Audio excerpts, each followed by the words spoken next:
Tere, mina olen Erki Sõunist. Küllaltki tihti küsitakse, kuidas käib endale domeeni lõpulise e-posti aadressi tekitamine. Selle jaoks on sul ilmselgelt juba olemas domeeni nimi ja serveri teenus sellele domeenile. Sealt edasi on liikumine tegelikult küllaltki kerge.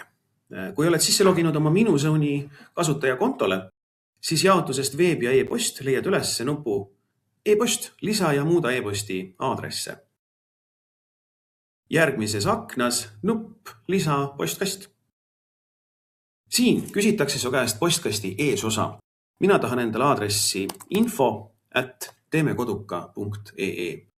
Pane tähele, sa ei pea siin täitma domeeni nime ehk siis @teemekoduka.ee, sest see on siin vaikimisi juba olemas. Kommentaari lahtre. Siia võid panna postkasti kasutusloo. See on eriti kasulik selliste kohtade peal, kui sul on serveris postkaste hästi palju. 10 või lausa 100. See on visuaalne abivahend, eristamaks postkasti teineteisest, mis on mis, kes mida kasutab. See kommentaar ei peegeldu välja mitte kuhugi välja poole, jääb ainult sinu enda teada.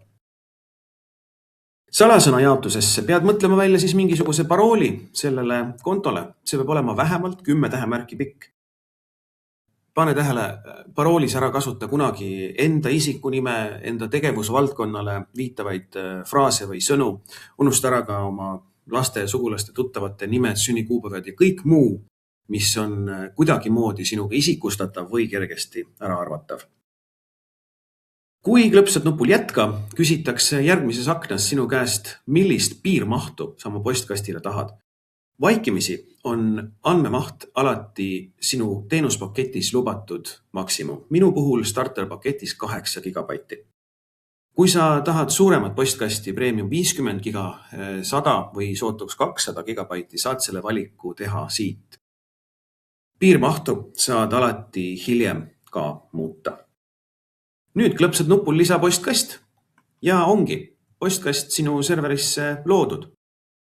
Kui sa tahad miskitki nüüd selle olemasoleva postkastiga muutma hakata, olgu selleks piirmaht, parool või midagi kolmandat, siis seda saad teha siit pliiatsi ikoonist redigeeri. Siin on suunamised, automaatvastajad, turvalisuse teemad ja kõik muu, mis sul parasjagu vaja võib minna. Nüüd, kuidas postkasti kasutada ehk kust käib kirjade lugemine ja väljasaatmine?